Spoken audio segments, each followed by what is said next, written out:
Hello everyone and welcome to our Key Stage 1 assembly. Now this assembly is about an event that took place on the other side of the world. I'm going to point to the other side of the world. Here I've got my globe.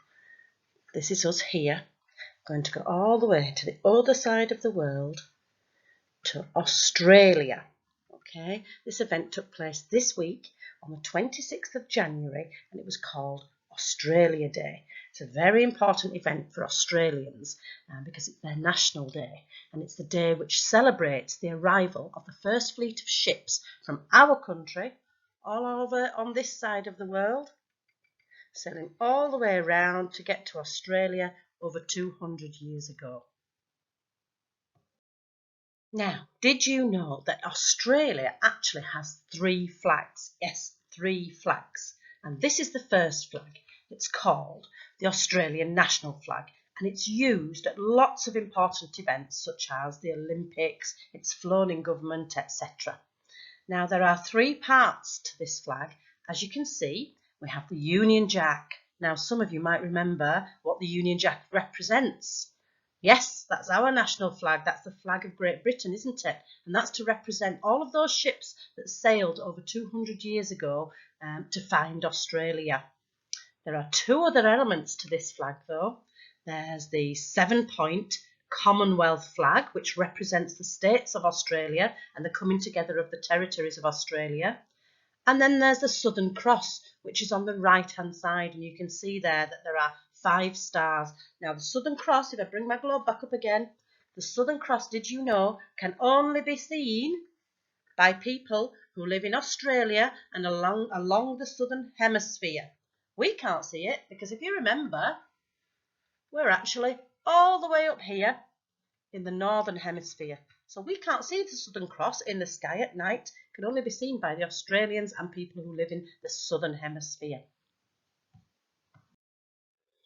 Now, this second flag is known as the Australian Aboriginal flag, and it's named after the original peoples that lived in Australia when the British went along and found Australia over 200 years ago. So these are the indigenous people.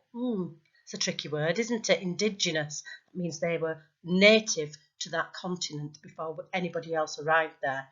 Now, their flag is recognised because it's very important to remember that we weren't the first people in Australia. Aborigines were there long before us, and their flag is now one of the national flags of Australia to recognise that fact. So their flag is split into 3 sections. The black section of the flag is to represent the people, the Aboriginal people. The sun, which is a really important giver of life in Aboriginal culture, is the centre of the flag. And the red section at the bottom of the ochre is the earth. It represents the earth because the Aboriginal people believe the sun and the earth are extremely important in their culture. Now, this third flag is the Torres Strait Islander flag, and again, it's a national flag of Australia, and it's really important to the people who live on the Torres Strait Islands. They are strongly connected to the land, to the sea and to the sky. And there are different elements of this flag that represent that. So the green section of the flag represents the land. The black horizontal bands that you can see going across, they represent the Indigenous Australians. Do you remember that word, Indigenous? Have a think. The blue represents the sea and the white represents peace. Now there's a funny shape in the middle of the flag. That's actually called the dari, and that is a traditional headdress. And then there's a star, a 5-pointed star, right in the middle of the dari, and that represents the 5 island groups of the Torres Strait. The star is also a symbol for navigation, for finding your way around. Now, here are just a few quick facts about Australia. Did you know that the capital of Australia is not actually Sydney? I think that will surprise a lot of parents. No, the capital city of Australia is Canberra. But Sydney is a very, very important city, and it's the city that we often see at New Year with all of the fireworks coming off the famous Sydney Bridge. We'll have a look at that in a minute. Australia is split into 2 territories, and it has 6 states, and it has lots of other cities as well. You may also have heard of Melbourne, especially if you watch Neighbours on TV. There's also Brisbane and Adelaide and Perth and Hobart and Darwin. And the official language of Australia is English, and that's probably because of those fleet of ships that sailed all the way over to Australia over 200 years ago, with the British taking the English language with them. Now, even though Australia is much, much, much bigger than our country, actually only half the number of people live in Australia than live in our country. And the Australian dollar is the currency in Australia. Now, the climate in Australia ranges from tropical to temperate, and it has lots of desert and lots of bushland. Okay, and here are a few more quick facts and a few pictures of places that you could go if you went to Australia. Some of them look absolutely fascinating and extremely beautiful. There's the Kakadu National Park. Look at that beautiful waterfall. The Great Barrier Reef. Now, if anybody's seen the film Finding Nemo, you'll know all about the Great Barrier Reef. I know my grandson likes to watch Octonauts, and they're always talking about the Great Barrier Reef. There are the Three Sisters and the famous Sydney Opera House. Do you remember that city that we talked about earlier? Sydney. That's the Sydney Opera House. And this is the bridge in Sydney, the Sydney Harbour Bridge. That's where all of those fireworks I talked about at New Year, that's where they're all set off. And you can just see in the background there, the Sydney Opera House behind it. There's Port Arthur, the Great Ocean Road, the 12 Apostles. And look at that rock, that's known as the Wave Rock. Do you think you know why that's called the Wave Rock? Have a think. And finally, a very, very famous mountain in Australia named Uluru in Aboriginal language, or Ayers Rock. This is very precious to the Aboriginal people. Now, since 1788, when the British first sailed across to Australia, lots of people from all around the world have migrated, which means moved to Australia, and have brought with them their own culture and a diverse range of wonderful food too. So Australia is now a very multicultural country. There are many new and many foreign foods that have transformed the styles and the way that Australian food is cooked and served. We probably know all about the Australian barbecue, and I know lots of us have barbecues in the summer when it's nice and sunny out there. But in the early days, when the British first arrived, there was a lot of originality and innovation, new ways of doing things with cooking. And Indigenous Australians, do you remember we talked about them earlier? The Torres Island people, the Aborigines, were known to use the plants and animals from the earth to fuel their bodies. Seafood such as fish, turtles and oysters, native game, and you can see them there, the kangaroo and the emu, and vegetables as well as native fruits, berries and nuts were among the foods that they ate. Now, as well as having its own peoples, the Aborigines and the Torres Island peoples, Australia has also its own animals, animals that only came originally from Australia. Now, I think we've probably all heard of the kangaroo. Now, kangaroos are mammals, so they give birth to live young, and they belong to a group called marsupials. Do you think you could say that? Marsupials. This means that the mother carries her young in a pouch, and the pouch sits on the front of her belly. Kangaroos have large, strong legs with big feet, and this makes them great jumpers. They also have a very long tail to keep them balanced, and a small head. They also live in groups called mobs, and they are herbivores. This means that they eat plants, leaves, and different grasses. Now, a baby kangaroo is known as a joey. Do you think you could say that word? Joey. The red kangaroo is the largest marsupial in the world. Did you know an interesting fact? Kangaroos cannot move backwards. Isn't that fascinating? Now, this looks like a very familiar creature. I think we have creatures in our country that look a little bit like this. This is called the echidna, and it can be found all over Australia, and it's the most common Australian mammal. The echidna looks a bit like a hedgehog, yes, you've got it, with a long, thin snout. It has very sharp spines along its back and sides, as well as a long tongue, which they flick out to catch insects with. When an echidna is scared, it curls up into a spiky ball. That sounds like a hedgehog too, to protect itself from predators. Now, an echidna eats mini beasts, such as worms and ants. They use their sharp claws to break open rotting logs to collect tiny bugs. But did you know Echidnas have no teeth. Another interesting fact. And here's one of those animals I mentioned earlier, the emu. This is the largest bird in Australia and the second largest bird in the world. Now, emus have long necks, sharp beaks and small ears. They also have two sets of eyelids. One set is for blinking and the other is to keep the dust out. It can be very deserty in Australia. They have 3 toes on each foot, and 1 toe on each foot has a long claw, and that's used for fighting. Very fierce. Emus like to eat grain, flowers, berries, insects, and anything else really that they can find. And they live in flocks or pairs. But did you know, even though it is a bird, emus cannot fly? And here we have the wombat. Do you think you could say that word? It's a lovely word to say. Wombat. Wombats are only found in the wild in Australia. They are mammals, and again they are marsupials. Do you remember what we talked about earlier? What do we know about marsupials? Wombats have short legs, a small head, wide feet and strong claws. They are great at digging. They live in underground dens called burrows. The burrows are made from roots of fallen trees, soil, leaves and rocks. Now wombats can be sandy coloured, brown, black or grey. And wombats are nocturnal. Do you think you could say that word? Nocturnal, which means they are awake at night, so they're awake all through the night and asleep all through the day. They go out at night time to feed on grass and roots. And did you know a wombat's pouch, remember it's a marsupial, but a wombat's pouch is backwards? And here we have a very cute creature. This is the possum. Possums are also marsupials.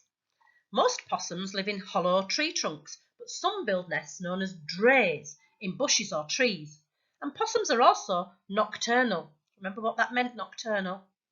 That's right, they're awake all night. Possums are mainly herbivores. However, they have been known to eat insects and bird eggs. They eat eucalyptus and other leaves. They also love flowers and fruit. Now, most possums live alone. They quite like their own company, except, of course, when they have a young family.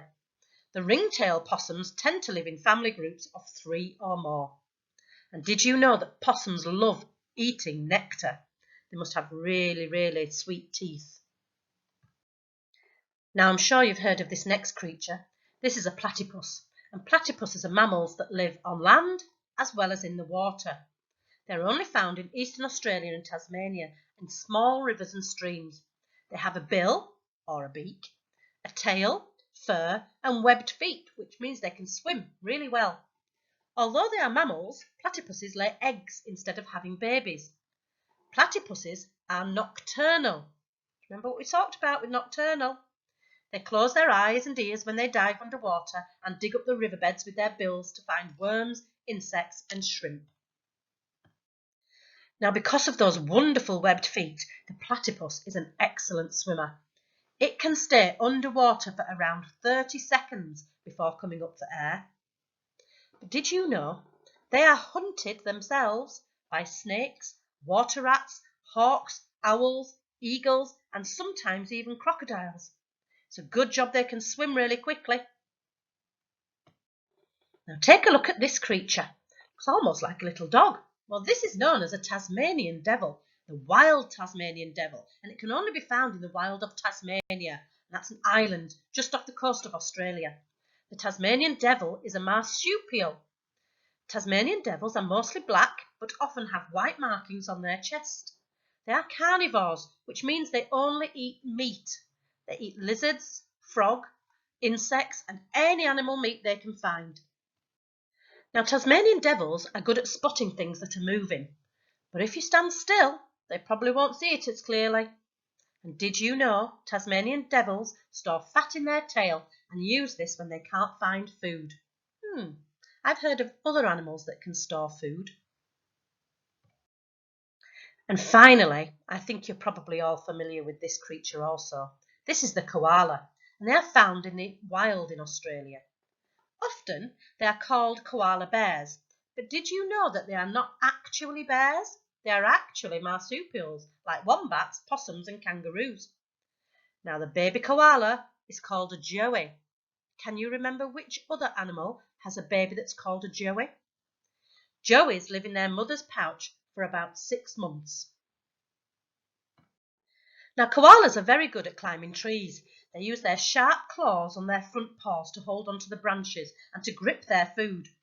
They again are herbivores and their favourite tasty treats are eucalyptus leaves.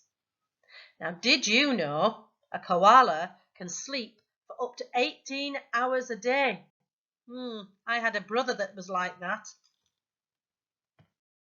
Now we've just seen lots of animals that are indigenous to Australia. And along with that, the indigenous people of Australia, the Aborigines, told lots of stories about them.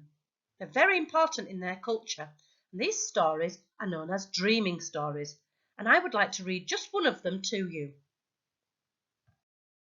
Now this story is all about the koala. It's based on a traditional Aboriginal Dreamtime story, and it's about how the koala came to have a short, stumpy tail. Long, long ago in the dreaming, there lived koala and tree kangaroo. They were the very best of friends. Back then, koala had a very long, furry tail, just like his friend tree kangaroo. Now one year, there was no rain. All of the streams, rivers and lakes were dried up, and no water was found anywhere. Even the leaves in the trees were dying. Koala said, "What are we going to do? We're going to die if we don't get some water to drink." Just then, Tree Kangaroo had a plan. He remembered back to the last dry season when his mother dug a hole in a dry stream bed. "She dug for hours until water began to fill the bottom of the dry hole," said Tree Kangaroo. "Let's try that," said Koala. So Tree Kangaroo and Koala walked until they came to a dry stream bed. It was as dry as the desert. Koala said, "I am so thirsty and tired. Before I can start digging, I need to have a rest." So Koala climbed up the closest tree and left Tree Kangaroo to start digging for the water. After lots of digging, Tree Kangaroo called out to Koala, "Hey, Koala, come and help me dig."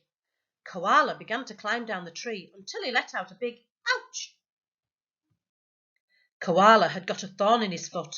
He couldn't possibly dig with a sore foot, so Tree Kangaroo kept on digging and let Koala rest. Now Tree Kangaroo was getting really tired after all of his digging. "Koala," he yelled, "I am so tired and I need a break. It's your turn to come and dig." Koala began to climb down the tree until he called out, "I am so dizzy, I need to rest longer." Tree Kangaroo was starting to get very angry, but he kept on digging. At last, some water began to appear in the dry hole. "Hooray, I can see water!" yelled Tree Kangaroo. Koala heard this and he quickly jumped from the tree.